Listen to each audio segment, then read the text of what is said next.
हाँ जी, supreme court के जजां की सैलरी जी हैगी वो कौन डिसाइड करता? पार्लीमेंट डिसाइड करता जी। सिर्फ फाइनैंशियल एमरजेंसी के केस आप इनू घटा सकते, वैसे नहीं घटा सकते, ठीक है ना। अच्छा, चीफ जस्टिस की सैलरी 2,80,000 और बाकी जजेस की सैलरी 2,50,000 पर मंथ, ठीक है जी। एक्टिंग चीफ जस्टिस कहते जेकर मान लो चीफ जस्टिस की पोस्ट खाली हो गई एकदम, या तो उन्होंने रिजाइन करता, रिजाइन किनू करता? प्रेजिडेंट को, या डेथ हो गई या इंपीचमेंट हो गई, रिमूव हो गए, है ना, या 65 साल कंप्लीट हो गए, रिटायरमेंट हो गई, उस केस च राष्ट्रपति किसी भी होर जज नूं चीफ जस्टिस बना सकते हैं, सुप्रीम कोर्ट के किसी भी जज नूं, है ना, सुप्रीम कोर्ट के जज नूं, जेकर वो एबसेंट है या अपनी ड्यूटी नहीं कर पा रहा उस केस च, वो सीनियर मोस्ट नहीं बनाऊगा, बस यही गल है, ठीक है। अच्छा, जेकर मान लो सुप्रीम कोर्ट के जजां की कमी हो गई, सुप्रीम कोर्ट के जजेस की कमी चल रही, किसी कारण करके नवे जज आप नहीं अपॉइंट कर पाए, उदों जिहड़े चीफ जस्टिस होंदे ने ना सुप्रीम कोर्ट के, वो जे चाहण राष्ट्रपति की सलाह लैके किसी भी रिटायर्ड जज नूं, सुप्रीम कोर्ट के रिटायर्ड जज नूं दोबारा तो सुप्रीम कोर्ट का जज बना सकते हैं एड हॉक बेस से। एड हॉक का मतलब टैंपररी पीरियड वास्ते, या फिर जे चाहण किसी हाई कोर्ट के विचों किसी जज नूं लै सकते हैं, थोड़े दिन सानू दे दो जी, पर फिर उस हाई कोर्ट के चीफ जस्टिस तो पूछना पऊगा, और राष्ट्रपति की सलाह भी चाहिए नाल।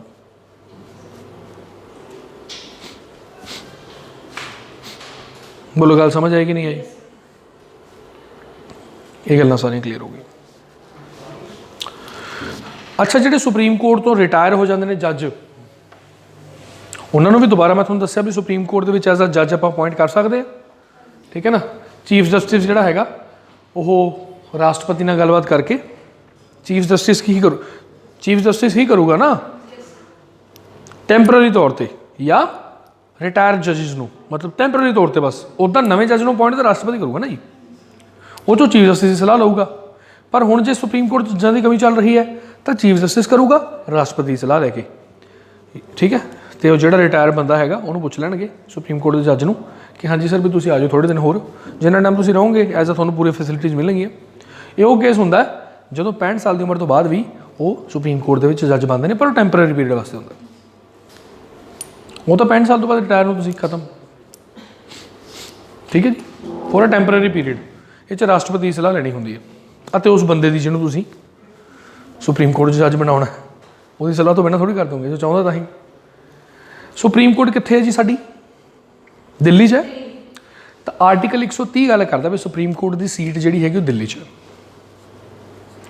अच्छा, पर रब ना करे दिल्ली दे विच कोई इहो जी गल हो जाए, कोई लड़ाई लुड़ाई लग जाए, फिर चीफ जस्टिस चाहे राष्ट्रपति की सलाह नाल सुप्रीम कोर्ट की बैठक कितने मर्जी करा सकता, इंडिया कितने मर्जी हो सकता, वो पौंडीचेरी चले जान, उत्थे सेफ फील करते हो, पर इत्थे की राष्ट्रपति जो मना कर दे, फिर चीफ जस्टिस अपनी मर्जी नाल भी फिर किते भी उन्होंने सुप्रीम कोर्ट नूं बिठा सकता ले जाके, ठीक है जी। बस सीधा क्वेश्चन आता है which article deals with the seat of Supreme Court, that is article 130, या where is the seat of Supreme Court, that is Delhi, ठीक है जी। प्रोसीजर देखो, सुप्रीम कोर्ट अपने रूल आप बनाती है, सुप्रीम कोर्ट नूं खुद अपने रूल बनाने वास्ते किस तो पूछने की लोड़ नहीं, किसी पार्लीमेंट तो पूछने की लोड़ नहीं, या किसी होर बाहरी मैंबर तो पूछने की लोड़ नहीं, पर हाँ राष्ट्रपति की अप्रूवल जरूर लेनी होंदी है, ठीक है ना। अच्छा, आर्टिकल 143 के तहत जदों कोई इहो जिहा मुद्दा निकल के आता है देश के सामने, राष्ट्रपति के सामने, जिहदा संविधानिक सवाल होवे, कॉन्स्टिट्यूशनल क्वेश्चन ऑन कॉन्स्टिट्यूशन, ठीक है ना, तो उदों सुप्रीम कोर्ट दे विच 5 जजां दी एक बेंच उहदा फैसला सुणांदी है। जो कॉन्स्टिट्यूशनल मैटर होवे, कोई संविधानिक मुद्दा होवे, ठीक है, आर्टिकल 143 के तहत फिर राष्ट्रपति कहता है सुप्रीम कोर्ट के चीफ जस्टिस नूं भी सानू सलाह दो जी, कोई संविधानिक मुद्दा है। फिर वो 5 मैंबरी एक बेंच बनाते हैं। ਜਿਹੜੇ ਬੈਂਚ ਹੁੰਦੇ ਨਾ ਸੁਪਰੀਮ ਕੋਰਟ 'ਚ ਬਣਦੇ ਆ ਜੱਜਿਸ ਦੇ, ਉਹ ਹਮੇਸ਼ਾ ਇੱਦਾਂ ਔਡ ਨੰਬਰ 'ਚ ਹੋਣਗੇ 3 5 7 9 11, ਕਿਉਂਕਿ ਐਂ ਤਾਂ ਫਿਰ ਜੇ ਮੰਨ ਲਓ 4 ਮੈਂਬਰਾਂ ਦਾ ਜੱਜ ਬਣਾ ਤੁਸੀਂ ਪੈਨਲ ਬਣਾਤਾ, 2 ਹਾਂ ਕਹਿਣਗੇ 2 ਨਾ ਕਹਿਣਗੇ, ਫਿਰ ਟਾਈ ਪੈ ਜੂਗੀ। ਇਸ ਕਰਕੇ ਹਮੇਸ਼ਾ ਈਵਨ ਤੇ ਮਤਲਬ ਔਡ ਨੰਬਰ ਹੀ ਰੱਖਿਆ ਜਾਂਦਾ। ਅੱਛਾ, ਤੇ ਬਾਕੀ ਜਿਹੜੇ ਹੋਰ ਕੇਸ ਹੁੰਦੇ ਨੇ ਜਿਨ੍ਹਾਂ 'ਚ ਤੁਸੀਂ ਬੈਂਚ ਬਣਾਉਣਾ, ਉਹ 'ਚ ਆਪਾਂ 3 ਜੱਜਿਸ ਦਾ ਵੀ ਬੈਂਚ ਬਣਾ ਸਕਦੇ ਹਾਂ, ਪਰ ਸੰਵਿਧਾਨਿਕ ਮੁੱਦਿਆਂ ਦੇ ਉੱਪਰ ਬੈਂਚ ਹਮੇਸ਼ਾ ਘੱਟੋ ਘੱਟ ਕਿੰਨੇ ਜੱਜਾਂ ਦਾ ਬਣੂਗਾ? 5 ਜੱਜਾਂ ਦਾ, ਕਿਉਂਕਿ ਇੱਕ ਜੱਜ ਦੀ ਜਜਮੈਂਟ ਨੂੰ ਨਹੀਂ ਫਿਰ ਉਦੋਂ ਉਹ ਕੀਤਾ ਜਾਂਦਾ, ਜ਼ਿਆਦਾ ਜੱਜਿਸ ਇਕੱਠੇ ਮਿਲ ਕੇ ਜਜਮੈਂਟ ਦਿੰਦੇ ਨੇ, ਉਹਦਾ ਜ਼ਿਆਦਾ ਪ੍ਰਭਾਵ ਹੋਊਗਾ ਨਾ। ਹੁਣ ਸੁਪਰੀਮ ਕੋਰਟ ਬਾਰੇ ਕੁਝ ਕੁ ਗੱਲਾਂ। ਪਹਿਲੀ ਗੱਲ ਤਾਂ ਸਾਡੇ ਦੇਸ਼ ਦੀ ਫੈਡਰਲ ਕੋਰਟ ਹੈ, ਸੰਘੀ ਅਦਾਲਤ ਹੈ, ਪੂਰੇ ਦੇਸ਼ 'ਤੇ ਲਾਗੂ ਹੁੰਦੀ ਹੈ ਇਹਨਾਂ ਦੀ ਪਾਵਰ। ਦੂਜੀ ਗੱਲ, ਅਪੀਲ ਕਰਨ ਵਾਸਤੇ ਸਭ ਤੋਂ ਹਾਈ ਕੋਰਟ ਹੈ, ਸਭ ਤੋਂ ਹਾਈਐਸਟ ਕੋਰਟ ਹੈ। ਅਪੀਲ ਜਦੋਂ ਆਪਾਂ ਕਰਦੇ ਹਾਂ, ਮੰਨ ਲਓ ਨੀਚੇ ਵਾਲੀ ਅਪੀਲ ਦਾ ਮਤਲਬ ਕੀ ਹੁੰਦਾ? ਤੁਸੀਂ ਜਦੋਂ ਨੀਚੇ ਵਾਲੀ ਕੋਰਟ ਮੰਨ ਲਓ ਹਾਈ ਕੋਰਟ ਦੇ ਫੈਸਲੇ ਨਾਲ ਤੁਸੀਂ ਖੁਸ਼ ਨਹੀਂ ਹੈਗੇ, ਤੁਸੀਂ ਸੁਪਰੀਮ ਕੋਰਟ ਜਾ ਸਕਦੇ ਹੋ। ਹਾਲਾਂਕਿ ਜੇ ਦੇਖਿਆ ਜਾਵੇ ਸੁਪਰੀਮ ਕੋਰਟ ਤੋਂ ਉੱਪਰ ਇੱਕ ਹੋਰ ਚੀਜ਼ ਹੁੰਦੀ ਹੈ, ਦੈਟ ਇਜ਼ ਰਾਸ਼ਟਰਪਤੀ। ਜਦੋਂ ਉਹ ਪਾਰਡਨ ਦਿੰਦਾ ਹੈ ਨਾ, ਦਇਆ ਯਾਚਿਕਾ ਮਾਫੀ। ਅੱਛਾ, ਸਾਡੇ ਮੌਲਿਕ ਅਧਿਕਾਰਾਂ ਨੂੰ ਗਰੰਟੀ ਕਰਦੀ ਹੈ, ਗਰੰਟਰ ਹੈ ਸਾਡੇ ਮੌਲਿਕ ਅਧਿਕਾਰਾਂ ਦੀ। ਜੇ ਕਿਸੇ ਦੇ ਮੌਲਿਕ ਅਧਿਕਾਰ ਭੰਗ ਹੋ ਰਹੇ ਨੇ ਤਾਂ ਸਿੱਧਾ ਸੁਪਰੀਮ ਕੋਰਟ ਜਾ ਸਕਦਾ। ਆਰਟੀਕਲ 32 ਦੇ ਤਹਿਤ ਸੁਪਰੀਮ ਕੋਰਟ 'ਚ ਜਾ ਕੇ ਰਿਟ ਇਸ਼ੂ ਕਰੂਗੀ ਫਿਰ ਸੁਪਰੀਮ ਕੋਰਟ ਉਹਦੇ ਮੌਲਿਕ ਅਧਿਕਾਰਾਂ ਨੂੰ ਦੁਬਾਰਾ ਉਹਨੂੰ ਦਬਾਉਣ ਦੇ ਲਈ। ਸਾਡੇ ਸੰਵਿਧਾਨ ਦਾ ਰਖਵਾਲਾ ਹੈ ਸੁਪਰੀਮ ਕੋਰਟ। ਜਦੋਂ ਵੀ ਕਦੇ ਸਾਡੇ ਸੰਵਿਧਾਨ ਦੇ ਨਾਲ ਕੋਈ ਛੇੜਛਾੜ ਕਰਨ ਦੀ ਕੋਸ਼ਿਸ਼ ਕਰਦਾ ਹੈ, ਭਾਵੇਂ ਉਹ ਸੰਸਦ ਹੀ ਕਿਉਂ ਨਾ ਹੋਵੇ, ਤਾਂ ਸਮੇਂ ਸਮੇਂ 'ਤੇ ਸੰਸਦ ਦੇ ਬਣਾਏ ਹੋਏ ਕਾਨੂੰਨਾਂ ਤੱਕ ਨੂੰ ਕੈਂਸਲ ਕਰਨ ਦੀ ਪਾਵਰ ਹੈ ਸੁਪਰੀਮ ਕੋਰਟ ਕੋਲ। ਕੀਤੇ ਕਿ ਨਹੀਂ ਕੀਤੇ ਕਈ ਕਾਨੂੰਨ ਹੁਣੇ ਆਪਾਂ ਪੜ੍ਹਿਆ, national judicial appointment commission supreme court ਨੇ ਕੈਂਸਲ ਕਰਤਾ, ਕਹਿੰਦੇ ਸਾਨੂੰ ਨਹੀਂ ਪਸੰਦ, ਕਹਿੰਦੇ ਵੀ ਇਹਦੇ ਨਾਲ ਤੁਹਾਡੀ ਇੰਟਰਫੇਅਰ ਵਧੂਗੀ। ਸਗੋਂ ਇਨਕਰੋਚਮੈਂਟ ਦਾ ਮਤਲਬ ਹੈ ਵੀ ਕਿਸੇ ਤਰ੍ਹਾਂ ਦੀ ਬਾਹਰੀ ਦਖਲਅੰਦਾਜ਼ੀ ਤੋਂ ਪਰੇ ਤੁਸੀਂ ਕੋਈ ਦਖਲਅੰਦਾਜ਼ੀ ਤਾਂ ਨਹੀਂ ਕਰ ਸਕਦੇ ਸੁਪਰੀਮ ਕੋਰਟ ਦੀ। ਸੁਪਰੀਮ ਕੋਰਟ ਦੀ ਕਾਰਵਾਈ ਦੇ ਬਾਰੇ ਤੁਸੀਂ ਪਾਰਲੀਮੈਂਟ ਦੇ ਵਿੱਚ ਵੀ ਡਿਸਕਸ ਨਹੀਂ ਕਰ ਸਕਦੇ। ਬਸ ਇੱਕ ਮੌਕਾ ਹੁੰਦਾ ਜਦੋਂ ਆਪਾਂ ਕਰ ਸਕਦੇ ਹਾਂ, ਜਦੋਂ ਜੱਜ ਨੂੰ ਹਟਾਉਣਾ ਹੁੰਦਾ, ਫਿਰ ਉਦੋਂ ਦੇ ਕੇਸਿਸ ਬਾਰੇ ਵੀ ਡਿਸਕਸ ਹੋ ਜਾਂਦਾ। ਠੀਕ ਹੈ ਨਾ। ਉੱਦਾਂ ਸੁਪਰੀਮ ਕੋਰਟ 'ਚ ਕੀ ਚੱਲ ਰਿਹਾ, ਸੁਪਰੀਮ ਕੋਰਟ ਦੇ ਜੱਜ ਕਿੱਦਾਂ ਜਜਮੈਂਟ ਦਿੰਦੇ ਆ, ਇਹ ਗੱਲ ਪਾਰਲੀਮੈਂਟ 'ਚ ਨਹੀਂ ਡਿਸਕਸ ਕੀਤੀ ਜਾ ਸਕਦੀ। ਸਾਡੇ ਸੰਵਿਧਾਨ ਦਾ ਇੱਕ ਆਰਟੀਕਲ ਹੈ, ਆਰਟੀਕਲ ਨੰਬਰ 50, ਜਿਸ 'ਚ ਲਿਖਿਆ ਹੋਇਆ ਬਈ ਐਗਜ਼ੈਕਟਿਵ ਹੈ ਨਾ ਜਿਹੜੀ, ਉਹ ਜੁਡੀਸ਼ਰੀ ਤੋਂ ਅਲੱਗ ਹੋਣੀ ਚਾਹੀਦੀ ਹੈ। ਉੱਦਾਂ ਤਾਂ ਆਪਾਂ ਨੂੰ ਪਤਾ ਵੀ ਲੈਜਿਸਲੇਚਰ ਅਤੇ ਐਗਜ਼ੈਕਟਿਵ 'ਚ ਤਾਂ ਪੂਰੀ ਸਾਂਠ-ਗਾਂਠ ਹੈਗੀ ਹੈ, ਕਾਰਜਪਾਲਿਕਾ ਅਤੇ ਵਿਧਾਨਪਾਲਿਕਾ 'ਚ ਤਾਂ ਆਪਸ 'ਚ ਪੂਰੀ ਹੈਗੀ ਹੈ ਗੱਲਬਾਤ। ਰਾਸ਼ਟਰਪਤੀ ਇਹਨਾਂ ਦੋਨਾਂ ਦਾ ਮੈਂਬਰ ਹੁੰਦਾ, ਕਿਉਂਕਿ ਲੈਜਿਸਲੇਚਰ ਸੰਸਦ ਵੀ ਉਹਨੂੰ ਮਿਲਾ ਕੇ ਬਣਦੀ ਹੈ ਅਤੇ ਕਾਰਜਕਾਰੀ ਅਧਿਅਕਸ਼ ਵੀ ਉਹੀ ਹੈ। ਪ੍ਰਧਾਨ ਮੰਤਰੀ ਨੂੰ ਵੀ ਆਪਾਂ ਮੰਨਦੇ ਹਾਂ ਦੋਨੇ ਪਾਸੇ। ਅੱਛਾ, ਪਰ ਜੁਡੀਸ਼ਰੀ ਤਾਂ ਇਹਨਾਂ ਨਾਲ ਉਹ ਇੰਡੀਪੈਂਡੈਂਟ ਹੈ। ਹਾਂ, ਉੱਦਾਂ ਦੇਖਿਆ ਜਾਵੇ ਤਾਂ ਦੇਖੋ ਅਪੋਇੰਟਮੈਂਟ ਰਾਸ਼ਟਰਪਤੀ ਕਰ ਰਿਹਾ ਹੈ ਤਾਂ ਫਿਰ ਇਹ ਵੀ ਉਹਦੇ ਅਧੀਨ, ਪਰ ਨਹੀਂ, ਜਦੋਂ ਇੱਕ ਵਾਰੀ ਅਪੋਇੰਟ ਕਰਤਾ ਫਿਰ ਉਹ ਫਰੀ ਹੈ। ਜਿੱਦਾਂ ਆਪਾਂ ਕੱਲ੍ਹ ਨਹੀਂ ਪੜ੍ਹਿਆ ਸੀ ਵੀ ਰਾਜਪਾਲ, ਉਹ ਤਾਂ ਰਾਸ਼ਟਰਪਤੀ ਆਪਣੀ ਮਰਜ਼ੀ ਨਾਲ ਅਪੋਇੰਟ ਕਰਦਾ ਸੈਂਟਰਲ ਗੌਰਮੈਂਟ ਦੀ ਸਲਾਹ ਮੰਨ ਕੇ, ਪਰ ਜੇ ਇੱਕ ਵਾਰੀ ਰਾਜਪਾਲ ਨਿਯੁਕਤ ਹੋ ਗਿਆ ਫਿਰ ਤਾਂ ਜੋ ਮਰਜ਼ੀ ਕਰੇ, ਜਦੋਂ ਤੱਕ ਰਾਸ਼ਟਰਪਤੀ ਚਾਹੁੰਦਾ ਉਦੋਂ ਤੱਕ ਰਹਿੰਦਾ ਉਹ।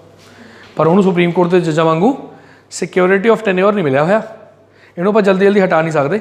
ਰਾਜਪਾਲ ਨੂੰ ਤਾਂ ਜਦ ਮਰਜ਼ੀ ਰਾਸ਼ਟਰਪਤੀ ਹਟਾ ਦੇ, ਕੋਈ ਸਵਾਲ ਕਰੂਗਾ ਉੱਤੇ ਕਿ ਆਪਾਂ ਇਸ ਗੱਲ ਦੇ ਉੱਪਰ ਸਵਾਲ ਉਠਾ ਸਕਦੇ ਹਾਂ, ਕੇਸ ਕਰ ਸਕਦੇ ਹਾਂ ਵੀ ਰਾਸ਼ਟਰਪਤੀ ਨੇ ਕਿਸੇ ਰਾਜਪਾਲ ਨੂੰ ਕਿਉਂ ਹਟਾਤਾ? ਨਹੀਂ ਕਰ ਸਕਦੇ। ਪਰ ਜੇ ਸੁਪਰੀਮ ਕੋਰਟ ਦੇ ਜੱਜ ਨੂੰ ਹਟਾਉਣਾ ਤਾਂ ਕਿੰਨਾ ਪਹਿਲਾਂ ਤਾਂ ਪਾਪੜ ਬੇਲਣੇ ਪੈਣਗੇ, ਕਿੰਨਾ ਪ੍ਰੋਸੀਜਰ ਕਰਨਾ ਪਊਗਾ, ਸੋਚੋ। ਸੁਪਰੀਮ ਕੋਰਟ ਦੇ ਜੱਜਾਂ ਦੀ ਡਿਸਕਸ਼ਨ ਨਹੀਂ ਕੀਤੀ ਜਾ ਸਕਦੀ ਪਾਰਲੀਮੈਂਟ ਦੇ ਵਿੱਚ, ਉਹਨਾਂ ਦੇ ਕੰਮ ਦੀ, ਲੋਕ ਕਿੱਦਾਂ ਕੰਮ ਕਰਦੇ ਨੇ, ਸਿਰਫ ਉਦੋਂ ਕੀਤੀ ਜਾ ਸਕਦੀ ਜਦੋਂ ਉਹਨੂੰ ਇੰਪੀਚ ਕਰਨਾ, ਸਿਰਫ ਉਹਦੇ ਬਾਰੇ। ਅੱਛਾ, ਤੁਹਾਨੂੰ ਪਤਾ ਸੁਪਰੀਮ ਕੋਰਟ ਦੇ ਜੱਜ ਆਪਣੀ ਰਿਟਾਇਰਮੈਂਟ ਤੋਂ ਬਾਅਦ ਪ੍ਰੈਕਟਿਸ ਨਹੀਂ ਕਰ ਸਕਦੇ। ਸੁਪਰੀਮ ਕੋਰਟ ਦਾ ਕੋਈ ਜੱਜ ਆ ਮੰਨ ਲਓ, ਉਹਨੂੰ ਤੁਸੀਂ ਰਿਟਾਇਰਮੈਂਟ ਤੋਂ ਬਾਅਦ ਉਹ ਕਿਸੇ ਕੋਰਟ 'ਚ ਪ੍ਰੈਕਟਿਸ ਨਹੀਂ ਕਰ ਸਕਦਾ, ਕਿਉਂਕਿ ਉਹ ਤਾਂ ਫਿਰ ਆਪਣੀ ਪਦਵੀ ਦਾ ਪਹਿਲਾਂ ਬੈਨੀਫਿਟ ਆਊਗਾ। ਲੋੜ ਤਾਂ ਕਿਸੇ ਨੂੰ ਕਿਸੇ ਚੀਜ਼ ਦੀ ਨਹੀਂ ਹੁੰਦੀ, ਉਹਦੀ ਪੈਨਸ਼ਨ ਵਧੀਆ ਹੁੰਦੀ ਹੈ, ਪਰ ਫਿਰ ਵੀ ਮਤਲਬ ਉਹ ਨਹੀਂ, ਇੱਦਾਂ ਪਰਮਿਸ਼ਨ ਨਹੀਂ ਹੈਗੀ। ਸੁਪਰੀਮ ਕੋਰਟ ਦਾ ਜੱਜ ਰਿਟਾਇਰਮੈਂਟ ਤੋਂ ਬਾਅਦ ਸਾਡੇ ਦੇਸ਼ ਦੀ ਕਿਸੇ ਵੀ ਕੋਰਟ 'ਚ ਪ੍ਰੈਕਟਿਸ ਨਹੀਂ ਕਰ ਸਕਦਾ ਐਜ਼ ਅ ਐਡਵੋਕੇਟ। क्यों जे कल मान लो कोई जज रिटायर्ड जज है वो रिस्पैक्ट कितनी होगी जो किसी होर जज मुरे जाके खड़ूगा जो उस जूनीयर होगा तो फिर वो दलील रखूगा अपनी वो तो चाह के भी नहीं भावें गलत हो। इस करके फेवरिज्म रोकने लिए इदा किया गया। सुप्रीम कोर्ट का जज किसी के कोर्ट से जाके प्रैक्टिस नहीं कर सकता, ठीक है, पर वो सुप्रीम कोर्ट के दोबारा जज बनाया जा सकता टैंपररी पीरियड वास्ते। मैं थोड़ा दस चुका जज तो बन ही सकता ना, जज बनने की दिक्कत हो तो जजमेंट देनी है, पर वो प्रैक्टिस नहीं कर सकता। नहीं तो फिर वो किसी का पक्ष लै सकता ना, उन्हें इन्फ्लुएंस कर दूगा जज को, तो जूनियर होगा ਇਹਦਾ कोई पता नहीं चेला ही होगा। चलो एक क्लीयर हो गया। दूजी गल हुण सुप्रीम कोर्ट ने कोई फैसला सुनाता फिर तुसीं कहोगे मैं नहीं मानता, पुनिशमेंट मिलूगी जी। इस पावर तो जे पावर को हटा दिए ना सुप्रीम कोर्ट की, इस पावर को हटा दिए तो सुप्रीम कोर्ट की कोई पावर नहीं है फिर, बाकी सारिया पावर ये नाल, क्योंकि जो तक सुप्रीम कोर्ट को किसी को पुनिश करने की पावर ही नहीं हैगी तो फिर जजमेंट भी सुना की फायदा, ठीक है ना। इदा तो फिर हरेक बंदा सुप्रीम कोर्ट के ऑर्डर की तोहीन कर दूगा, पर नहीं कर सकते। 6 महीने सज़ा या 2000 रुपये जुर्माना या दोने, ठीक है जी। सुप्रीम कोर्ट को गलत ना बोलियो कदे। आ पावर ने सुप्रीम कोर्ट दियाँ 7 अलग अलग हिस्सों आप पढ़ांगे इन्हों। सब तो पहला है जी ओरिजिनल ज्यूरिसडिक्शन, असल मतलब कि न्यायिक शक्ति। हुण सुनो इसका मतलब की आर्टिकल 131 है ये एक्सक्लूसिव पावर है। ओरिजिनल का मतलब पता की है जी, जदों भी कितने केंद्र सरकार और राज सरकार या दो राज्यों दी सरकारां दा आपस च, या राज सरकार दो एक पासे ने केंद्र एक पासे है, या आह दो एक पासे ने आह एक पासे है, मतलब कदे भी संघी ढांचे दे विच जिहड़ियां अलग अलग कंपोनेंट्स ने, भावें केंद्र है भावें राज है, इन्हां दा जे आपस कोई डिस्प्यूट पैंदा है तो उहदे उपर फैसला सिर्फ तो सिर्फ सुप्रीम कोर्ट सुना सकदी है, हाई कोर्ट नहीं। सपोज करो साडी मतलब पंजाब स्टेट है, पंजाब की गल मैं कर रहा, एक पासे हिमाचल की गल मैं कर रहा, पंजाब तो हिमाचल का आपस कोई झगड़ा किसी गल को लैके, जे तो यह Punjab and Haryana high court च जाएंगे, वो तो पंजाब की हाई कोर्ट है, उन्हें तो साढ़े फेवर च डिसीजन देना। जे जो मान लो अपनी शिमला की हाई कोर्ट च जाएंगे, उन्हें शिमला की हिमाचल की हाई कोर्ट ने तो उन्होंने फेवर च डिसीजन देना, फिर यदा कोई मतलब ही नहीं रहा। इस करके जो कितने दो स्टेटा का या सेंटर का आपस कोई झगड़ा होंगे तो कितने सुनिया जाता है, सुप्रीम कोर्ट की सुनवाई हो सकती है। सेंटर तो स्टेट का कोई डिस्प्यूट हो या कोई कानून का कोई क्वेश्चन हो, कोई लॉ का क्वेश्चन हो, पोलिटिकल नेचर दी गल्लां बातों नहीं ध्यान रखती सुप्रीम कोर्ट। मान लो कोई सरकार का कोई मुद्दा, सरकार के मुद्दों नहीं सुनती। No political question shall be discussed in Supreme Court. हूँ तो पॉलिटिक्स जो मर्जी चली जाता वो की फर्क पैंदा, ठीक है जी। अच्छा, पर आह चीज़ां सुप्रीम कोर्ट की शक्ति तो दूर रखिया गई ने। पहली गल वो संधियां जिहड़ियां साडे संविधान बनने तो पहला दियां हुई ने साडे देश नाल, किसी होर देश नाल मान लो या किसी होर संस्था नाल, उन्हां संधियां, हाँ जी, हाँ उन्हां बारे सरकार ही डिसाइड करूगी। कितनी सारी संधियां हुई ने। कुछ खास तरह के कानून जो बनाए गए होने बनाने लगे लिखा गया हो भी सुप्रीम कोर्ट इन्हों नहीं देख सकती, तो उन्होंने कानूनों को भी ये तो बाहर रखा गया। जोड़े आपस पानिया के मसले होंगे ने राज्यों के, उन्होंने भी सुप्रीम कोर्ट नहीं डिस्कस करती। वो वास्ते एक स्पैशल संस्था बनती है जिन्होंने कहते हैं ट्रिब्यूनल। ये बारे आप पढ़ांगे साडे संविधान का जोड़ा भाग 14 ये हैगा, वो बारे पढ़ांगे। फाइनांस कमीशन के जोड़े मैटर होंगे ने, वित्त कमीशन के मैटरस ने, बई पेंशनों के नाल संबंधित कोई गल्लां ने, कोई कमर्शियल वित्त मामले के कोई डिस्प्यूट ने, कोई डैमेज लैना है किसी तो कोई डैमेज देना है, इन्होंने चीज़ों बारे सुप्रीम कोर्ट नहीं सुनती, इन्नी वो फ्री नहीं हैगी भी इन्होंने फालतू गल्लां बारे सुनूगी। हाँ जो थोड़ा कोई झगड़ा हैगा जिहदा मतलब कोई कानूनी मुद्दा जिसों निकल के आता तो जरूर सुप्रीम कोर्ट उन्होंने सुनूगी। ये हैगी सी ओरिजिनल ज्यूरिसडिक्शन। चलिए अगे रिट, असं रिट पा सकते सुप्रीम कोर्ट कदों पाने असं रिट। देखो ਸਾਨੂੰ ਕੁਝ ਮੌਲਿਕ ਅਧਿਕਾਰ ਮਿਲੇ ਹੋਏ ਨੇ, ਫੰਡਾਮੈਂਟਲ ਰਾਈਟਸ। ਜੇਕਰ ਇਹ ਭੰਗ ਹੁੰਦੇ ਨੇ, ਇਹਨਾਂ ਦੀ ਵਾਇਲੇਸ਼ਨ ਹੁੰਦੀ ਹੈ, ਤਾਂ ਅਸੀਂ ਸੁਪਰੀਮ ਕੋਰਟ ਦੇ ਵਿੱਚ ਜਾ ਕੇ ਸੁਪਰੀਮ ਕੋਰਟ ਨੂੰ ਇੱਕ ਰਿਕੁਐਸਟ ਕਰ ਸਕਦੇ ਹਾਂ। ਫਿਰ ਸੁਪਰੀਮ ਕੋਰਟ ਹੈ ਜਿਹੜੀ ਉਹ ਰਿਟ ਇਸ਼ੂ ਕਰਦੀ ਹੁੰਦੀ ਹੈ। ਆਰਟੀਕਲ 32 ਦੇ ਤਹਿਤ ਅਸੀਂ ਸਿੱਧਾ ਸੁਪਰੀਮ ਕੋਰਟ ਜਾ ਸਕਦੇ ਹਾਂ। ਜੇ ਹਾਈ ਕੋਰਟ 'ਚ ਜਾਣਾ ਉਹਦਾ ਆਰਟੀਕਲ 226 ਹੈ। ਫਿਰ ਉਸ ਰਿਟ ਦੇ ਤਹਿਤ, ਰਿਟ ਦਾ ਮਤਲਬ ਹੁੰਦਾ ਆਰਡਰ, ਹੁਕਮ। 1 2 3 4 5 ਆ 5 ਤਰ੍ਹਾਂ ਦੇ ਰਿਟਸ ਨੇ। ਫਿਰ ਜਿਹੜੀ ਕੋਰਟ ਹੈ ਉਹ ਰਿਟ ਇਸ਼ੂ ਕਰੂਗੀ, ਆਰਡਰ ਜਾਰੀ ਕਰੂਗੀ ਜਿਹਦੇ ਖਿਲਾਫ ਇਹ ਆਰਡਰ ਜਾਰੀ ਕਰਨਾ ਹੈ। ਗੱਲ ਸਮਝ ਆਈ? ਉਹ ਕਿਹੜੇ ਕਿਹੜੇ ਮਾਮਲੇ ਹੁੰਦੇ ਨੇ, ਉਹ ਕਿਹੜੇ ਕਿਹੜੇ ਸਮੇਂ ਹੁੰਦੇ ਨੇ ਜਦੋਂ ਇੱਦਾਂ ਹੁੰਦਾ, ਇੱਦਾਂ ਕਰਨ ਦੀ ਲੋੜ ਪੈਂਦੀ ਹੈ। ਮੈਂ ਤੁਹਾਨੂੰ ਦੱਸ ਦਿੱਤਾ ਜਦੋਂ ਮੌਲਿਕ ਅਧਿਕਾਰ ਭੰਗ ਹੁੰਦੇ ਨੇ। ਇਹ ਮੈਂ ਤੁਹਾਨੂੰ ਡਿਟੇਲ 'ਚ ਪੜ੍ਹਾਊਂਗਾ ਇਹਦੇ ਬਾਰੇ। ਇਹਦੇ ਨਾਲ ਸਾਨੂੰ ਇਹ ਪਤਾ ਲੱਗਦਾ ਸਾਡੀ ਜਿਹੜੀ ਸੁਪਰੀਮ ਕੋਰਟ ਹੈ ਉਹ ਸਾਡੇ ਮੌਲਿਕ ਅਧਿਕਾਰਾਂ ਦੀ ਰੱਖਿਆ ਕਰਦੀ ਹੈ ਅਤੇ ਸਾਨੂੰ ਉਹ ਮੁਹੱਈਆ ਕਰਵਾਉਂਦੀ ਹੈ ਜੇਕਰ ਉਹ ਸਾਨੂੰ ਨਾ ਮਿਲ ਰਹੇ ਹੋਣ, ਭੰਗ ਹੋ ਰਹੇ ਹੋਣ। ਠੀਕ ਹੈ, ਇਹਦੇ ਬਾਰੇ ਮੈਂ ਤੁਹਾਨੂੰ ਦੱਸ ਦੇਣਾ। ਚਲੋ ਹੁਣੇ ਸਭ ਤੋਂ ਪਹਿਲਾਂ ਹੈਬਸ ਕਾਰਪਸ। ਇਹ ਕੀ ਹੁੰਦੀ ਹੈ, ਇਹਨੂੰ ਐਜ਼ ਇਟ ਇਜ਼ ਯਾਦ ਕਰ ਲਿਓ, ਸੁਣ ਲਓ ਬਸ। ਜੇਕਰ ਕੋਈ ਅਧਿਕਾਰੀ, ਭਾਵੇਂ ਉਹ ਸਰਕਾਰ ਦਾ ਅਧਿਕਾਰੀ ਹੋਵੇ, ਭਾਵੇਂ ਕੋਈ ਆਮ ਇਨਸਾਨ ਹੋਵੇ, ਜੇਕਰ ਉਹ ਤੁਹਾਨੂੰ ਬੰਦੀ ਬਣਾਉਂਦਾ ਅਤੇ ਜੇਕਰ ਉਹਦੇ ਕੋਲ ਤੁਹਾਨੂੰ ਬੰਦੀ ਬਣਾਉਣ ਲਈ ਸ਼ਕਤੀ ਨਹੀਂ ਹੈਗੀ, ਜਾਂ ਤਾਂ ਉਹਦੇ ਕੋਲ ਪੂਰਾ ਵਾਰੰਟ ਹੋਵੇ, ਹੈ ਨਾ। ਮੰਨ ਲਓ ਤੁਸੀਂ ਕੋਈ ਕ੍ਰਾਈਮ ਕੀਤਾ ਹੈ, ਮੈਜਿਸਟ੍ਰੇਟ ਨੇ ਲਿਖ ਕੇ ਦੇਤਾ ਵੀ ਇਹਨੂੰ ਬੰਦੀ ਬਣਾ ਲਓ, ਉਹ ਅਲੱਗ ਗੱਲ ਹੈ। ਉਹ ਤੋਂ ਇਲਾਵਾ ਜੇ ਇੱਦਾਂ ਦੀ ਕੋਈ ਗੱਲ ਨਹੀਂ ਹੈਗੀ, ਫਿਰ ਤੁਹਾਨੂੰ ਬੰਦੀ ਬਣਾਉਂਦਾ, ਤਾਂ ਉਹ ਤੁਹਾਨੂੰ 24 ਘੰਟੇ ਤੋਂ ਜ਼ਿਆਦਾ ਸਮੇਂ ਲਈ ਬੰਦੀ ਨਹੀਂ ਬਣਾ ਸਕਦਾ। ਜੇ ਉਹ ਫਿਰ ਵੀ ਬਣਾਉਂਦਾ, ਫਿਰ ਆਹ ਰਿਟ ਇਸ਼ੂ ਕੀਤੀ ਜਾ ਸਕਦੀ ਹੈ ਕੋਰਟ ਦੁਆਰਾ ਅਤੇ ਤੁਹਾਨੂੰ ਨਾਲ ਦੀ ਨਾਲ ਜਿਹੜਾ ਹੈ ਉਹਨੂੰ ਰਿਹਾ ਕਰਵਾਇਆ ਜਾਊਗਾ।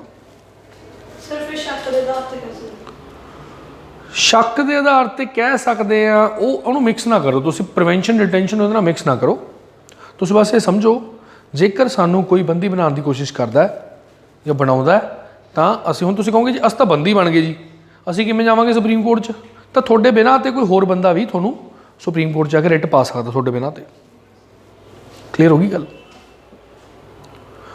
ਹੁਣ ਜੇ ਪ੍ਰੀਵੈਂਸ਼ਨ ਡਿਟੈਂਸ਼ਨ ਦੇ ਕੇਸ 'ਚ ਮੰਨ ਲਓ ਤੁਹਾਨੂੰ ਅੰਦਰ ਕੀਤਾ, ਸਰਕਾਰ ਨੂੰ ਲੱਗਦਾ ਵੀ ਤੁਸੀਂ ਕ੍ਰਾਈਮ ਕਰ ਸਕਦੇ ਹੋ, ਫਿਰ ਸਰਕਾਰ ਵਾਰੰਟ ਨਹੀਂ ਇਸ਼ੂ ਕਰੂਗੀ ਵੀ ਸਾਨੂੰ ਲੱਗਦਾ ਜੀ ਇਹ ਕ੍ਰਾਈਮ ਕਰ ਸਕਦੇ ਨੇ, ਇਸ ਕਰਕੇ ਜੇਲ੍ਹ 'ਚ ਭਾ ਰਹੇ ਹੋ, ਉਹਦਾ ਵਾਰੰਟ ਹੋ ਗਿਆ। ਫਿਰ ਥੋੜ੍ਹੀ ਤੁਸੀਂ ਕਹੋਗੇ ਜੀ ਮੇਰੇ ਮੌਲਿਕ ਅਧਿਕਾਰ ਭੰਗ ਹੋਏ ਨੇ। ਭਾਈ ਤੁਹਾਡੇ 'ਤੇ ਸ਼ੱਕ ਹੈ ਸਰਕਾਰ ਨੂੰ, ਪਰ ਆਮ ਇਨਸਾਨ ਤਾਂ ਨਹੀਂ ਨਾ ਕਿਸੇ ਨੂੰ ਇੱਦਾਂ ਜੇਲ੍ਹ 'ਚ ਪਾ ਸਕਦਾ ਜਾਂ ਕਿਸੇ ਜਗ੍ਹਾ 'ਤੇ ਬੰਦੀ ਬਣਾ ਸਕਦਾ। ਸੋ ਹੈਬਸ ਕਾਰਪਸ ਇੱਕ ਇਹੋ ਜਿਹੀ ਰਿਟ ਹੈ ਜਿਹੜੀ ਕਿਸੇ ਨੂੰ ਵੀ ਬੰਦੀ ਬਣਾਉਣ ਤੋਂ ਬਚਾਉਂਦੀ ਹੈ, ਬੰਦੀ ਬਣਨ ਤੋਂ ਬਚਾਉਂਦੀ ਹੈ, ਰੋਕਦੀ। ਕਲੀਅਰ ਹੋ ਗਈ? ਦੂਜੀ ਕੀ ਮੈਂਡਮਸ। ਮੈਂਡਮਸ ਕੀ ਹੁੰਦੀ ਹੈ? ਇਹ ਸਭ ਲੈਟਿਨ ਭਾਸ਼ਾ ਦੇ ਸ਼ਬਦ ਨੇ, ਇਹਨੂੰ ਪੰਜਾਬੀ 'ਚ ਅਨੁਵਾਦ ਨਾ ਹੀ ਕਰੀਏ ਜਾਂ ਨੋਰਮਲ ਇੰਗਲਿਸ਼ 'ਚ ਵੀ ਕੁਛ ਹੋਰ ਹੀ ਮਤਲਬ ਬਣਦਾ। ਵੈਸੇ ਤਾਂ ਮਤਲਬ ਹੁੰਦਾ ਵਹੀ ਕਮਾਂਡ। ਜੇਕਰ ਕੋਈ ਸਰਕਾਰੀ ਮੁਲਾਜ਼ਮ ਆਪਣਾ ਕੰਮ ਨਹੀਂ ਕਰ ਰਿਹਾ ਤਾਂ ਕੋਰਟ ਉਹਨੂੰ ਇਹ ਆਰਡਰ ਦਿੰਦੀ ਹੈ ਵੀ ਆਪਣਾ ਕੰਮ ਕਰ, ਬਸ। ਠੀਕ ਹੈ ਜੀ। ਤੀਸਰਾ ਹੈਗਾ ਪ੍ਰੋਹਿਬਿਸ਼ਨ। ਪ੍ਰੋਹਿਬਿਸ਼ਨ ਦਾ ਮਤਲਬ ਹੁੰਦਾ ਰੋਕ ਲਾਉਣਾ। ਜਦੋਂ ਕਿਸੇ ਇੱਕ ਕੋਰਟ ਨੂੰ ਇਹ ਲੱਗਦਾ ਵੀ ਕੋਈ ਦੂਸਰੀ ਕੋਰਟ, ਛੋਟੀ ਕੋਰਟ ਜਿਹੜਾ ਫੈਸਲਾ ਸੁਣਾਉਣ ਜਾ ਰਹੀ ਹੈ ਉਹ ਉਹਦੀ ਪਾਵਰ ਦੇ ਵਿੱਚ ਨਹੀਂ ਆਉਂਦਾ, ਨਹੀਂ ਸੁਣਾ ਸਕਦੀ ਫੈਸਲਾ ਇਹਦੇ ਉੱਪਰ, ਤਾਂ ਉਹ ਵਾਲੀ ਕੋਰਟ, ਵੱਡੀ ਕੋਰਟ ਛੋਟੀ ਕੋਰਟ ਨੂੰ ਮਨਾ ਕਰ ਸਕਦੀ ਹੈ, ਰੋਕ ਲਾ ਸਕਦੀ ਹੈ ਵੀ ਰੁਕ ਜਾਓ, ਇੱਥੇ ਰੁਕ ਜਾਓ, ਪ੍ਰੋਹਿਬਿਟ ਕਰਤਾ ਮੈਂ ਤੈਨੂੰ ਵੀ ਤੂੰ ਇਹ ਤੋਂ ਜ਼ਿਆਦਾ ਅੱਗੇ ਤੋਂ ਫੈਸਲਾ ਨਾ ਸੁਣਾਈ। ਉਹ ਤੋਂ ਬਾਅਦ ਮੈਂ ਤੁਹਾਨੂੰ ਸਰਸ਼ਿਓਰਰੀ ਦੱਸਦਾ। ਇਹ ਤੋਂ ਬਾਅਦ ਆਹ ਦੇਖੋ, ਜਦੋਂ ਕਿਸੇ ਵੱਡੀ ਕੋਰਟ ਨੂੰ ਐ ਲੱਗਦਾ ਵੀ ਛੋਟੀ ਕੋਰਟ ਦੇ ਵਿੱਚ ਕੋਈ ਇਹੋ ਜਿਹਾ ਮੁੱਦਾ ਹੈ ਜਿਹੜਾ ਮੈਨੂੰ ਆਪਣੇ ਕੋਲ ਲੈ ਲੈਣਾ ਚਾਹੀਦਾ, ਤਾਂ ਫਿਰ ਉਹ ਇਹ ਵਾਲਾ ਰਿਟ ਇਸ਼ੂ ਕਰਦੀ ਹੈ ਛੋਟੀ ਕੋਰਟ ਨੂੰ। ਫਿਰ ਉਹ ਛੋਟੀ ਕੋਰਟ ਜਿਹੜੀ ਹੈਗੀ ਨਾਲ ਦੀ ਨਾਲ ਉਹ ਕੇਸ ਵੱਡੀ ਕੋਰਟ ਨੂੰ ਟ੍ਰਾਂਸਫਰ ਕਰ ਦਿੰਦੀ ਹੈ, ਜਿਹਨੂੰ ਕਹਿੰਦੇ ਨੇ ਸਰਸ਼ਿਓਰਰੀ।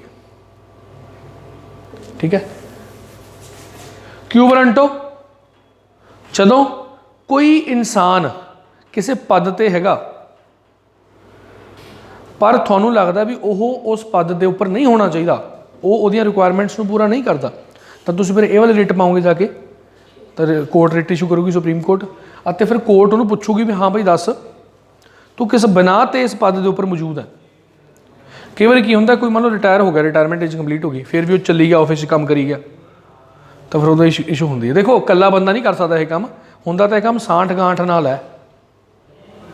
ਸਰਕਾਰ ਤੁਹਾਡੀ ਮੰਨ ਲਓ ਹੋ ਗਈ 5 ਸਾਲ ਪੂਰੇ ਹੋ ਗਏ, ਹੁਣ ਅਗਲੀ ਸਰਕਾਰ ਆਉਣੀ ਚਾਹੀਦੀ ਹੈ, ਤਾਂ ਤੁਸੀਂ ਮੰਨ ਲਓ ਕਿਸੇ ਤਰੀਕੇ ਨਾਲ ਕਹਿ ਕਹਾ ਕੇ ਜਾਂ ਆਪਣੇ ਰਿਟਾਇਰਮੈਂਟ ਤੋਂ ਬਾਅਦ ਵੀ ਕਹਿ ਕਹਾ ਕੇ ਆਪਣੇ ਆਪ ਨੂੰ ਉਸ ਆਫਿਸ 'ਤੇ ਮੇਨਟੇਨ ਕਰਿਆ ਤਾਂ ਫਿਰ ਕੋਈ ਹੋਰ ਬੰਦਾ ਤੁਹਾਡਾ ਜਿਹੜਾ ਉਹਨੂੰ ਕੋਰਟ 'ਚ ਆ ਕੇ ਕੇਸ ਪਾ ਸਕਦਾ।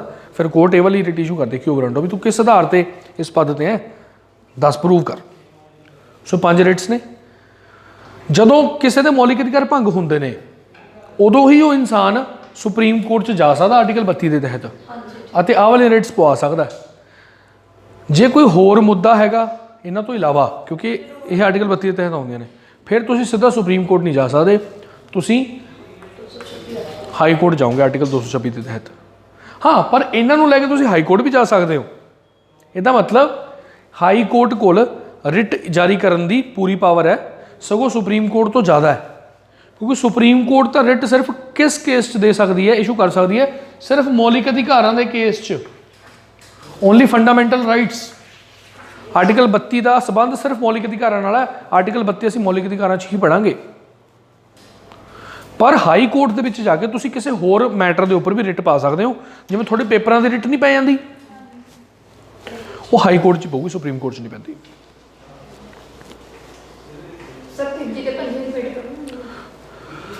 ਬਹੁਤ ਇੰਪੋਰਟੈਂਟ ਨੇ ਜੀ ਤੀਜੀ ਤੇ ਪੰਜਵੀਂ। ਇਹਨੂੰ ਕਹਿੰਦੇ ਨੇ ਰੋਕ ਲਾਉਣਾ, ਟੂ ਸਟਾਪ। ਇਹਦਾ ਮਤਲਬ ਹੁੰਦਾ ਟੂ ਟ੍ਰਾਂਸਫਰ।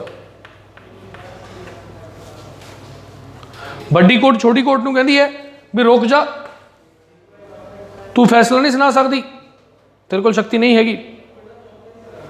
ਫਿਰ ਥੋੜੀ ਦੇਰ ਬਾਅਦ ਕੀ ਕਹੂਗੀ, ਸਰਸ਼ਿਓਰਰੀ, ਮੈਨੂੰ ਦੇ ਦੇ ਕੇਸ, ਟ੍ਰਾਂਸਫਰ ਕਰ ਦੇ, ਮੈਂ ਸੁਣਾਉਂਗੀ ਫੈਸਲਾ। ਤਾਂ ਆਹ ਦੋ ਜਿਹੜੀਆਂ ਹੈਗੀਆਂ ਇਹ ਕਦੋਂ ਹੁੰਦੀਆਂ, ਜ਼ਿਆਦਾਤਰ ਕੋਰਟਸ ਦੇ ਵਿੱਚ ਇਸ਼ੂ ਹੁੰਦੀਆਂ ਅਤੇ ਬਾਕੀ ਸਰਕਾਰੀ ਮੁਲਾਜ਼ਮ ਹੋ ਗਏ ਇੱਥੇ ਵੀ ਤੇ ਇੱਥੇ ਵੀ। ਅੱਛਾ, ਆਹ ਕੀ ਸੀ ਹੈਬਸ ਕਾਰਪਸ? ਇਹ ਕਿਸੇ ਆਮ ਇਨਸਾਨ ਦੇ ਖਿਲਾਫ ਇਸ਼ੂ ਕਰ ਸਕਦੇ ਹੋ ਤੁਸੀਂ, ਕੋਰਟ ਇਸ਼ੂ ਕਰ ਸਕਦੇ ਜੇਕਰ ਉਹਨੇ ਕਿਸੇ ਨੂੰ ਬੰਦੀ ਬਣਾਇਆ। ਇਸ ਰਿਟ ਜੁਰਿਸਡਿਕਸ਼ਨ।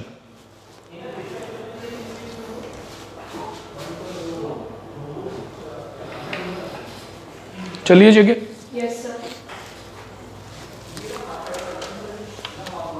ਐਪਲੇਟ अपील पा सकते हो तुसी जेकर तुहानू किसी हाई कोर्ट का फैसला पसंद नहीं हैगा, है ना, कोई मान लो तुसी केस किया किसी ते या किसी ने तुहाडे ते केस किया, हाई कोर्ट च केस गया, वो तुहानू फैसला उन्हें दिता, हाई कोर्ट ने तुहानू नहीं पसंद आया, तुसी सुप्रीम कोर्ट जा सकते हो। तो सुप्रीम कोर्ट हाईएस्ट कोर्ट है अपील की, ये तो उपर कोई अपील की कोर्ट नहीं हैगी। पर हाई कोर्ट जो तक थोड़ा लिख के नहीं देंदी, एक सर्टिफिकेट लेना पैंदा हाई कोर्ट तो। जे हाई कोर्ट ने थोड़ा सर्टिफिकेट ना दिता, जजमेंट तो सुनाती पर सर्टिफिकेट ना दिता, फिर भी तुसीं सुप्रीम कोर्ट जा नहीं सकते, ठीक है ना। तो किसी भी मैटर के उपर तुसीं अपील पा सकते हो, भावें संविधानिक मुद्दा होवे, भावें कोई सिविल मुद्दा होवे, भावें कोई क्रिमिनल मुद्दा होवे, भावें कोई स्पैशल लीव। हुण स्पैशल लीव बहुत महत्वपूर्ण चीज़ है जी। ये तहत सुप्रीम कोर्ट दे विच, सुप्रीम कोर्ट जिहड़ी है ना, ये तहत किसी भी कोर्ट के किसी भी केस को अपने को लै सकती है, अपने को ट्रांसफर करा लूगी। आप हुणे पढ़ी है एक रिट सर्शियोररी। सुप्रीम कोर्ट इस देश की किसी भी कोर्ट के किसी भी केस को अपने को लै सकती है जो चाहे तो, पर यह सुप्रीम कोर्ट के हत्थ च है, लेना चाहे तो भी तुसीं उहनूं कोई ओबलीगेटरी नहीं है भी लेना ही लेना पऊगा कोई केस। तुसीं रिक्वेस्ट कर सकते हो सुप्रीम कोर्ट नूं भी सुप्रीम कोर्ट जी मेरा केस बहुत इंपॉर्टेंट है, तुसीं स्पैशल लीव के केस से लै लो इनू अपने कोल ते तुसीं फैसला सुनाओ। ये सुप्रीम कोर्ट ने देखना भी लेना कि नहीं लेना। तो ये भी तो एक तरह की अपील ही होगी ना। क्लीयर है जी। बस साडे देश सब तो हाई कोर्ट, सब तो वड्डी कोर्ट किहड़ी है अपील करन दे लई, वो सुप्रीम कोर्ट है। एडवाइजरी देखो, राष्ट्रपति नूं जे लगे, राष्ट्रपति के माइंड च कोई क्वेश्चन आवे, ठीक है ना, वो क्वेश्चन कानून संबंधी भी हो सकता है, आम कोई कानून संबंधी, या कोई संविधानिक संधि हुई सी कोई पहला संविधान, साडे संविधान के लागू होने तो पहला कोई संधि हुई सी, उहदा कोई मैटर हो सकता, ठीक है ना। तो इन्हां केसिस दे विच सुप्रीम कोर्ट तो वो सलाह लै सकदा। किहनूं भेजूगा? अटॉर्नी जनरल ऑफ इंडिया नूं, AGI नूं भेजूगा ना राष्ट्रपति, आर्टिकल 143 के तहत भी जा भाई सलाह लेके आ। हुण देखो इस केस दे विच, पहले केस दे विच सुप्रीम कोर्ट सलाह देने तो मना भी कर सकती है, किसी कानून का कोई मुद्दा है वो उपर। पर जे वो कोई इहो जिहा मुद्दा है जिहड़ा साडे संविधान के बनने तो पहला का मुद्दा है, उहदा कोई मुद्दा हुण आ गया चर्चा च, उस केस सुप्रीम कोर्ट नूं देनी ही पऊगी सलाह। ठीक है जी। चलो हुण सलाह देती सुप्रीम कोर्ट ने, हुण ये राष्ट्रपति के उपर है भी भावें मन्ने भावें ना मन्ने, यानी सलाह राष्ट्रपति के उपर बाइंडिंग नहीं हैगी, बाध्य नहीं हैगी, क्योंकि अपनी मर्जी नाल सलाह लई है, हुण मन्ने चाहे ना मन्ने, तुहानूं देनी पऊगी सलाह जदों आह वाला कोई मैटर है, दूसरा कोई मुद्दा। पहले केस तुसीं भी रिफ्यूज़ कर सकते हो। बोलो क्लीयर है जी। इन्हां सारिਆਂ ਦਾ मतलब यही संधि ਹੁੰਦਾ, सनद, कोवेनेंट, एग्रीमेंट, ट्रीटी, संधि। ठीक है जी। सुप्रीम कोर्ट च जिन्ने भी केस होंदे ने, तुहानूं लगदा भी वो सारे केसिस की लिस्ट बना के रिकॉर्ड करके रखते होणगे कि भुल भल जाते होने? रखते होणगे ओबवियसली। तो सुप्रीम कोर्ट दे विच सारियां जजमेंट्स रिकॉर्डिड होंदियां ने, उन्हां नूं आपां किसी भी कोर्ट के अगे एज अ सबूत कहते हैं वकील, देखिए माय लॉर्ड सुप्रीम कोर्ट में उस साल केस हुआ था, उसमें वो जज ने ऐसे किया था, आप भी ऐसा कीजिए, है ना। तो आप उन्होंने एज अ एविडेंस यूज़ कर सकते हैं और लीगल रैफरेंस के तौर पर यूज़ कर सकते हैं भी उदन ऐ होया सी भाई, सुप्रीम कोर्ट ने कहा सी केशवानंद भारती केस च कि मुढ़ला ढांचा भंग नहीं होना चाहिए। आप बार बार वो गल करते कि नहीं करते? आप कर सकते हैं किसी भी केस में लैके जो मतलब का, ठीक है। ਅਤੇ जेकर कोई सुप्रीम कोर्ट की तौहीन करता तो उन्होंने कंटैंप्ट के तहत पुनिश किया जा सकता। कंटैंप्ट का मतलब तौहीन करना, 6 महीने या 2000 रुपये या दोने। ठीक है जी। न्यायिक समीक्षा जुडिशियल रिव्यू, आर्टिकल 137 के तहत सुप्रीम कोर्ट है जी